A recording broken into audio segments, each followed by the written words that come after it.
Sometimes when I'm writing these scripts, I have a very clear idea on what I'm going to write and say. This is not one of them. Other than the Wave video, this is probably the script that has spent the most time in development, and frankly, I'm at a point where I just need to put it out, or it's going to be stuck in development hell. So, before we start, I just want to state that I do think this series is good, just in case I fail to qualify why. So, I'm going to do my best to explain why I enjoy this, and hopefully, some of it makes sense. Or maybe I'm just overthinking this, and you'll be like, what are you talking about? You made it pretty clear. But hey, that's the joy of writing! Now for context time. So Smile Down the Runway is about Chiyuki, a model who's too short to achieve her goal to walk down the runway at the Paris Fashion Week, and Iguto, a clothes designer who lacks the funding or experience to break in. So obviously the two will allow the other to have an attempt at achieving their dream, as she provides a chance for backing, and he can make the clothing that allows her to challenge the taller models. So obviously these two will be linked as they proceed to overcome all obstacles in their way.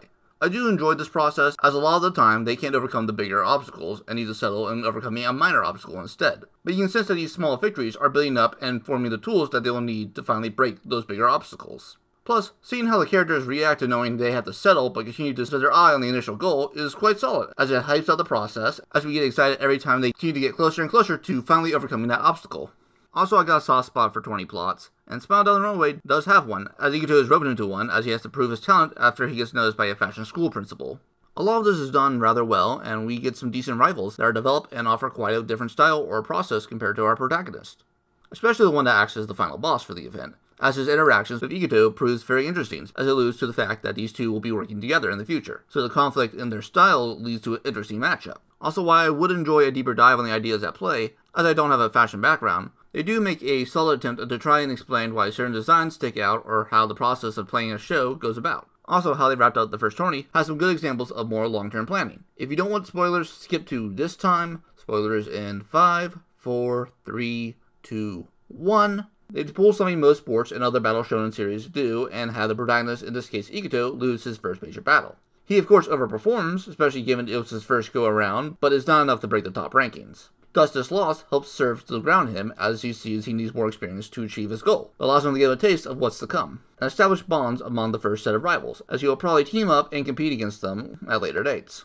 However, on the flip side, the booking of Chiyuki is a little bit weaker, as she kinda gets a free win, as the person she's paired up with has to win, basically to win the bet. It's like when Kane said if he didn't win, he was going to set himself on fire, and they're now forced to give him the win, as they can't have one of their wrestlers set himself on fire. There's some elements that work here, as they quote-unquote force the winner to pull out as he didn't reach his goal, and that's a small victory. So this explains why the one person who did vote for the winner gives them the win, however cheap it is. Also, technical note, as I saw this in the comments for the show, that the reason she voted for her was to keep her out of being a model, as she was doing the whole double talent arc as both a designer and a model. In the manga, she actually tells the designer in question this reason, which would lead this win to be seen as null and hollow, thus leading her to do some soul searching, which is an effective long-term booking. But this doesn't happen in the anime, and that's a bit of a weaker story choice, and makes the win feel more cheap than it really is. Okay, spoiler over. Man, that was some interesting discussion. You should watch this series and come back and we can talk about it in the comments or on Twitter. And I get a double view. Ha ha ha ha ha ha. No, but seriously, let's talk about some of the other parts I enjoyed. I think this series definitely meets expectations both visually and in the audio. The message speaks to me as well. Maybe that's because I'm trying to make it as a video editor. I'm trying to get in can sometimes feel like a kick to the jaw. But I'm sure we all have a dream we either work hard to try and achieve or someday wish to be able to follow. So these two attempting to overcome all the obstacles, and given that the obstacles have some rather realistic heft to them, makes their eventual victory ever so sweeter. Also helps that this message is easily digestible and understandable.